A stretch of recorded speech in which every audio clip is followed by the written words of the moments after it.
इतिहास अक्सर हमें घटनाओं की तारीखें और नतीजे याद रखने को मजबूर करता है, लेकिन वह उन खामोश पलों के बारे में कम बोलता है जहां फैसले लिए जाते हैं, चेतावनियां अनसुनी होती हैं और किस्मत धीरे धीरे अपना जाल बुनती है। 31 अक्टूबर 1984 को भारत ने जो खोया वह सिर्फ एक प्रधानमंत्री नहीं थी, बल्कि वह भरोसा था जो सत्ता और इंसानियत के बीच खड़ा था। और अगर उस दिन की कहानी को सच में समझना है तो हमें गोलियों की आवाज से नहीं, बल्कि उससे ठीक 24 घंटे पहले शुरू हुई उस अदृश्य यात्रा से शुरुआत करनी होगी, जो एक फिल्मी थ्रिलर की तरह धीरे धीरे अपने क्लाइमैक्स की ओर बढ़ रही थी। 30 अक्टूबर 1984 की सुबह दिल्ली में किसी आम सुबह जैसी ही थी, लेकिन सत्ता के गलियारों में हवा भारी थी। साउथ ब्लॉक के कमरे फाइलों से भरे थे। खुफिया एजेंसियों की रिपोर्टें एक ही चेतावनी दोहरा रही थी कि खतरा बाहर नहीं, भीतर है। ऑपरेशन ब्लू स्टार के बाद देश जिस तनाव से गुजर रहा था, उसका केंद्र अब प्रधानमंत्री आवास बन चुका था और इंदिरा गांधी यह सब जानती थी, शायद किसी और से ज्यादा। उस सुबह जब उन्होंने खुद को आईने में देखा तो चेहरे पर वही सख्ती थी जिसने दशकों तक उन्हें सत्ता के शिखर पर बनाए रखा। सफेद बाल किसी कमजोरी का नहीं, बल्कि अनुभव का प्रतीक थे। उनके दिन का कार्यक्रम असामान्य रूप से भरा हुआ था। अगले दिन उन्हें बीबीसी के मशहूर पत्रकार पीटर उस्तिनोव को इंटरव्यू देना था। दुनिया को यह दिखाना था कि भारत झुका नहीं है, कि प्रधानमंत्री डर के साए में फैसले नहीं लेती। लेकिन यही इंटरव्यू सुरक्षा एजेंसियों के लिए चिंता का कारण बन गया था, क्योंकि इसका मतलब था खुला मूवमेंट, कैमरे, रास्ते और खतरे। दोपहर तक सुरक्षा सलाहकारों और अफसरों की बेचैनी खुलकर सामने आ गई। एक बार फिर वही बात रखी गई, मैडम, सिख अंगरक्षकों को हटाना जरूरी है। यह कोई सांप्रदायिक बयान नहीं था, यह एक खुफिया चेतावनी थी। लेकिन इंदिरा गांधी के लिए यह सवाल सिर्फ सुरक्षा का नहीं, इतिहास का था। उन्होंने खिड़की से बाहर लॉन को देखते हुए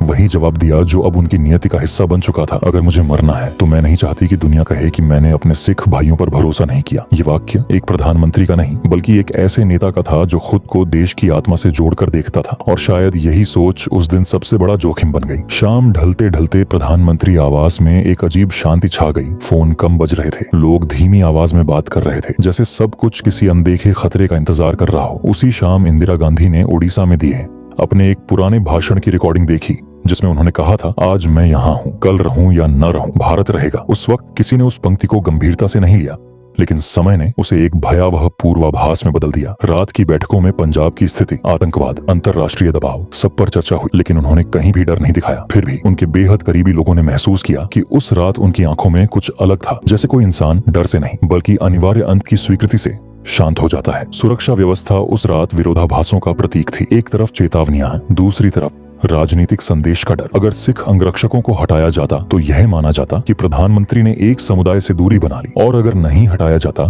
तो खतरा बना रहता। और इसी द्वंद्व में इतिहास ने अपना रास्ता चुन लिया। 31 अक्टूबर की सुबह जब सूरज उगा तो सब कुछ सामान्य लग रहा था। पक्षी चहचहा रहे थे, ओस से भीगा लॉन चमक रहा था, और इंदिरा गांधी अपनी साड़ी ठीक करते हुए इंटरव्यू की तैयारी कर रही। उन्हें नहीं पता था कि उसी घर के परिसर में खड़े दो आदमी, बेअंत सिंह और सतवंत सिंह, अपने भीतर ऐसा तूफान समेटे हुए हैं जो कुछ ही मिनटों में देश की दिशा बदल देगा। सुबह करीब 9 बजे सूचना आई कि इंटरव्यू के लिए मेहमान इंतजार कर रहे हैं। उन्हें अपने आवास से कार्यालय की ओर पैदल जाना था। वही छोटा रास्ता, वही बगीचा, वही गेट जिसे उन्होंने सैकड़ों बार पार किया था। लेकिन आज हर कदम मौत की ओर बढ़ रहा था। जैसे ही वे गेट के पास पहुंची, उन्होंने हल्की मुस्कान के साथ अपने अंगरक्षकों की ओर देखा, शायद आदत से, शायद भरोसे से। और उसी पल पहली गोली चली। समय जैसे थम गया, हवा भारी हो गई। फिर दूसरी गोली, फिर तीसरी, और फिर गोलियों की बौछार।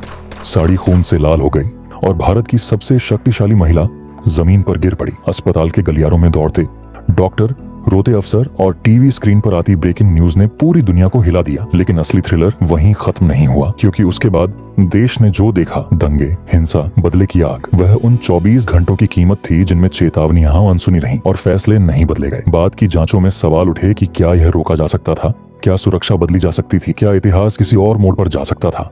लेकिन हर सवाल उसी सच्चाई पर आकर ठहर गया कि सत्ता में बैठा इंसान कभी कभी अपने ही आदर्शों का कैदी बन जाता है। इंदिरा गांधी की हत्या सिर्फ गोलियों से नहीं हुई थी, वह भरोसे से हुई थी। उस भरोसे से जो उन्होंने आखिरी सांस तक नहीं छोड़ा। और जब आज हम उस दिन को याद करते हैं तो हमें लगता है कि सब कुछ अचानक हुआ, जबकि सच ये है कि वह मौत 24 घंटे पहले ही शुरू हो चुकी थी, धीरे धीरे, खामोशी से, एक फिल्मी थ्रिलर की तरह, जहां दर्शक सब कुछ देख सकता है, लेकिन कहानी की नायिका आखिरी सीन तक अपने भाग्य से अनजान रहती है।